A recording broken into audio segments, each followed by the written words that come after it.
Hello, Read 511. This is Dr. Keisler, and this is some feedback on your Week 7 CPA. I know on the checklist I promised to have this to you by Wednesday, and I really wanted that to happen, but it just didn't this week, and so I'm hoping that Friday morning is acceptable.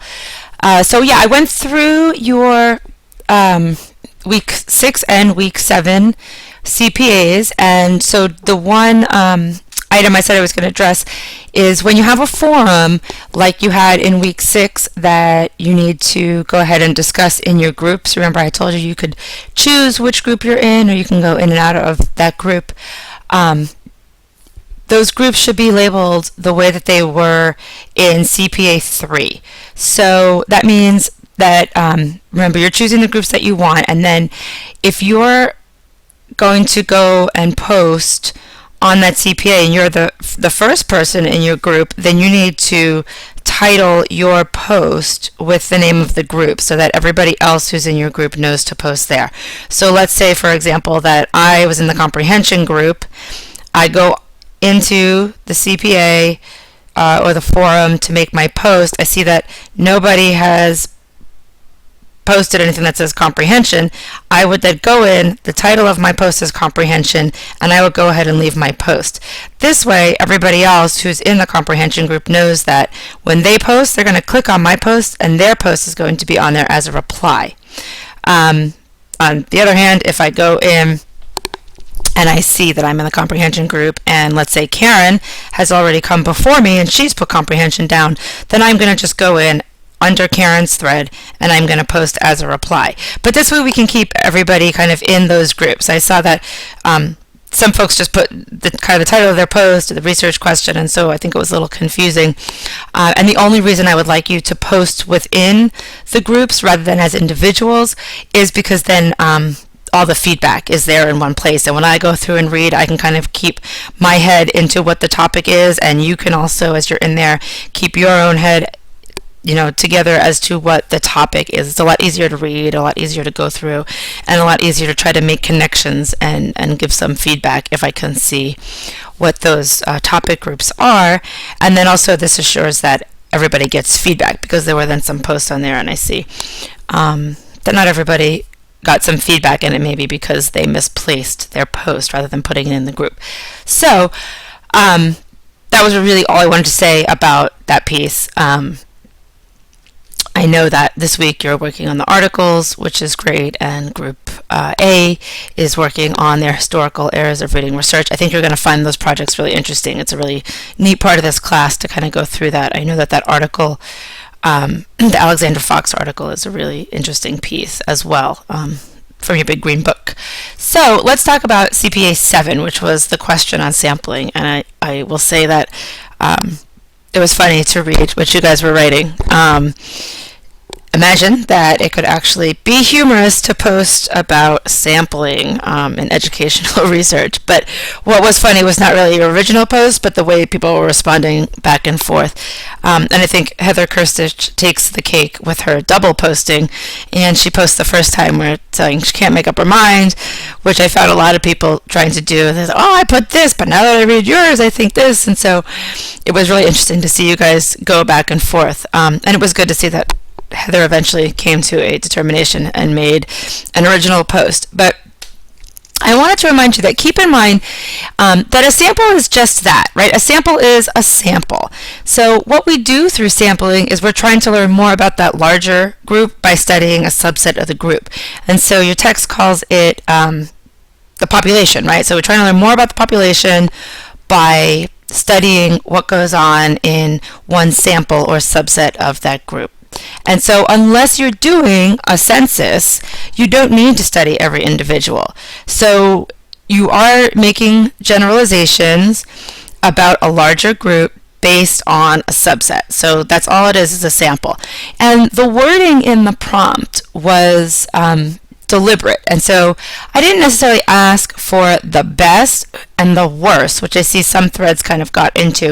What I asked for was ideal, most ideal, and least ideal. And so that wording was deliberate, because I think there's a difference between thinking about best versus worst as opposed to most ideal, least ideal, because they both kind of imply that they're both, they both have merit, or they all have merit when you're talking about ideal, because we can't always get exactly what we need. So some popular choices that I saw you all discussing were the simple random sampling, and so lots of folks had chosen this as the most ideal. And just to refresh your memory, the simple random sampling is a sample in which every member of the population or the larger group has that equal chance of being selected as a participant. So these are usually, fairly random, exactly as the name implies. And so I would have, as much of a chance as any of you in the class being selected, as any of my colleagues is being selected, as any of my family members being selected, as, I have as much of a chance of being picked as anybody out there in the larger population. I also saw systematic sampling come up quite a few, and that was where participants are chosen kind of at a predetermined interval. So if you had like a list of people that you could have as potential participants, you might just say, okay, every fifth person on that list, or every second person on that list, every other person. So it's you have predetermined some random interval, and then you're just going to go ahead and you're going to select your participants based on that interval. I also saw, in terms of talking about the least ideal, convenience sampling. And so with convenience sampling, you have participants who are both available to the researchers and then willing to participate in the research. And this is some of the most common sampling that you will see, particularly when we're talking about educational or social research, which obviously we are talking about. And it seemed that folks didn't really care for convenience sampling, or were negative about it because there was a perceived bias, I think, in convenience sampling, and so a few people expressed concern that they were surprised that this turned out to be the most common. But indeed it is, and if you think about educational research in particular, if you've ever tried to do a study, or if you were some of you talked about your experiences as like undergrads, when you can get like credit in your psych class if you are a participant in studies that the PhD students are doing. I remember doing that when I was a freshman.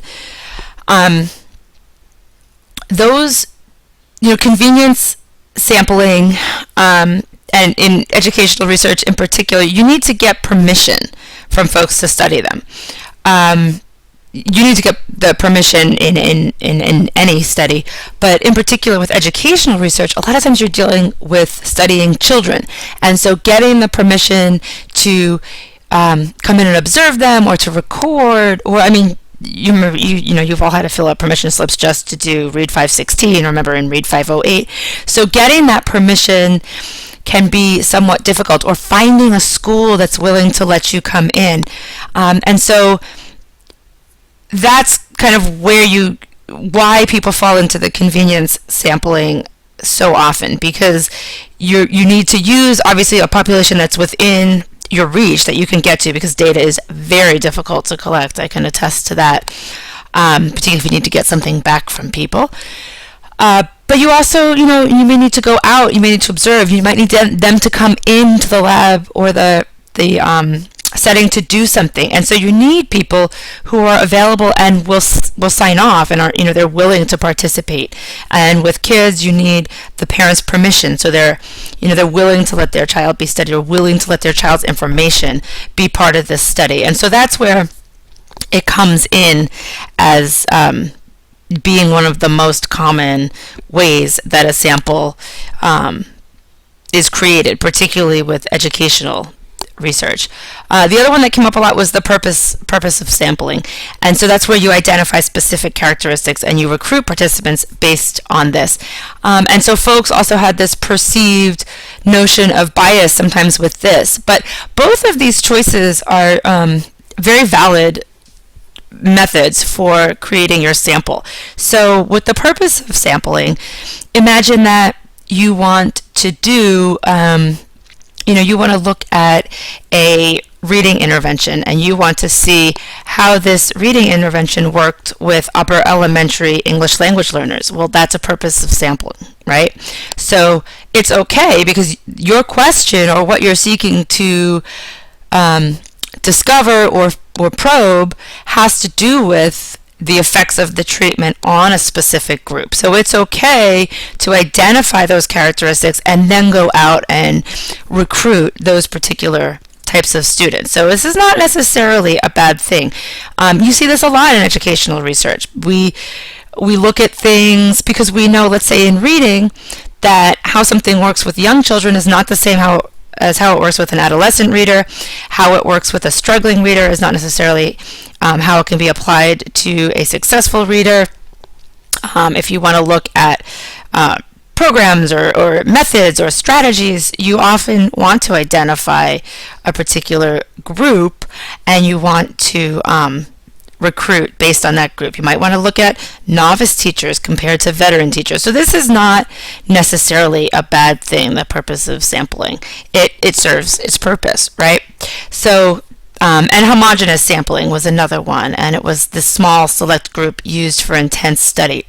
And remember with that, you'll see that most often when you're looking at the qualitative research methods. And so you're looking for case study will have homogeneous sampling, or the ethnographies will use this homogeneous sampling.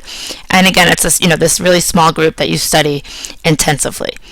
And so in terms of the most ideal and the least ideal, I think you all really hit the nail on the head when many of you said, well, it depends on the purpose of the research. And so that is kind of why I put that question out there when I teach 511. Is because it gets you thinking about it. And I think most people through the discussion come to the point at the end where they say, it depends on the purpose of the research, right? So not just depends on your questions, but it also depends on your intended outcomes.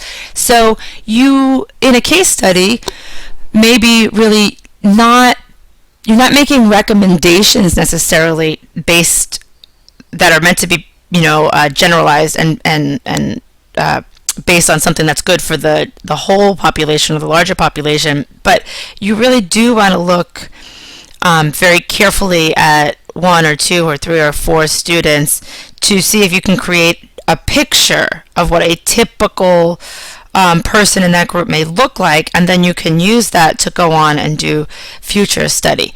It also, of course, when we're thinking about what we do in educational research, we really aren't out there to prove anything, but we're trying to see how things work and what types of information can be generalized.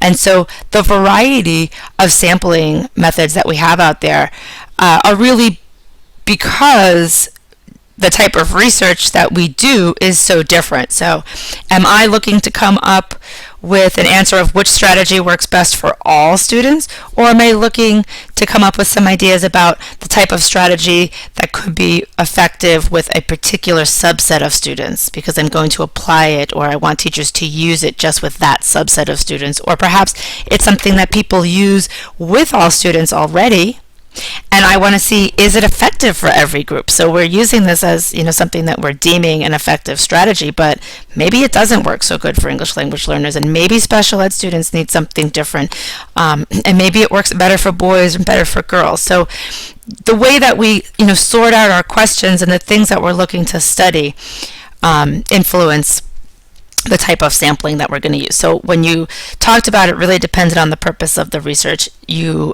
really did hit the nail on the head. So the great thing also is that sampling really gives you a lot of things to write about in your limitations section. So again, we're not ever looking to make this like rock solid, airtight conclusion about something, but rather we're making generalizations, or we're trying to show correlations. And so in your limitations section of a paper, you always discuss the idea that your sample may not be representative because X, Y, Z.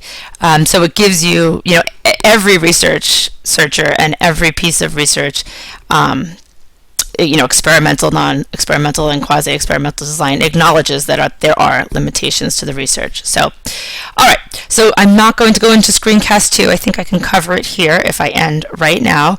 So I hope this was helpful, and have a great week.